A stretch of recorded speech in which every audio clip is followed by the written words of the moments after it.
In this video, I'm going to show you how you can quickly verify, to some degree, your fixture offset, your G54, G55, whichever fixture offset you're using.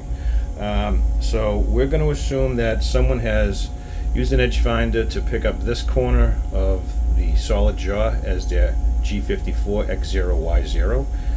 And so right now we're not really sure, if that was done right. We haven't done anything to verify that that was actually done correctly. Someone could have made a mistake with their edge finder. They could have forgot to do an offset in the X and Y of 100,000ths to make up for the radius in either one of those directions.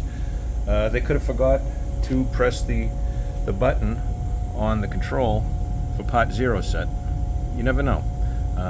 So someone could have just not done it at all and assumed that those numbers are good in their G54 settings. So there's a real quick and easy way to check it.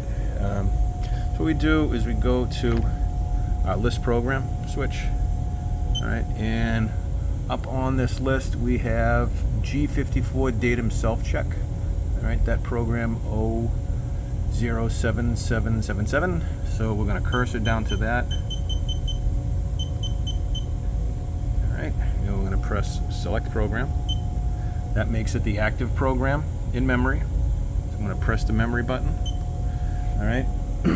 Already preloaded, we call it datum finder. It's just basically a pointed piece of steel that gives us a nice visual point for the center of the spindle, so we can line up X and Y. All right. We've got to close the doors so we can activate this program. Press cycle start. And all that program does, if we look up here, is it says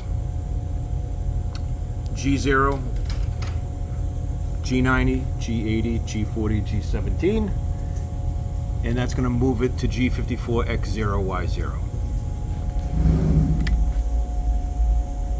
So we switch to handle jog mode.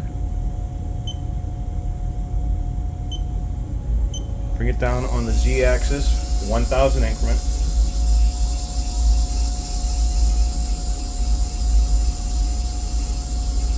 And what we're going to do is we're going to look for the point of that tool to line up right at the corner of the vise on the X and the Y. Go real slow when we get close because I don't want to smash into it. And if I look at it from the front, that's good on the X axis. And if I go over to the side and look at it, that's good on the Y axis. That's verification that it's at least close where we want it to be for the X0, Y0. It's not off by much.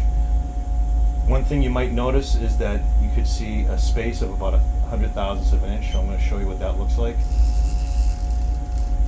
I just moved that 100,000ths of an inch on the X.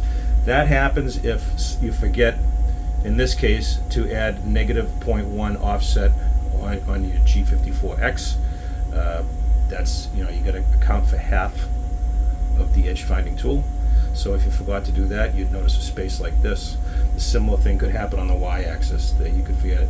The other thing is, if you went in the wrong direction for your offset, you'd be off an additional 100,000ths. So you'd be off by quite a gap.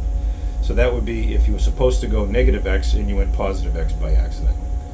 So that's the whole purpose of using that pointer tool, and we call the datum tool. And that's how you can verify that your offset's good.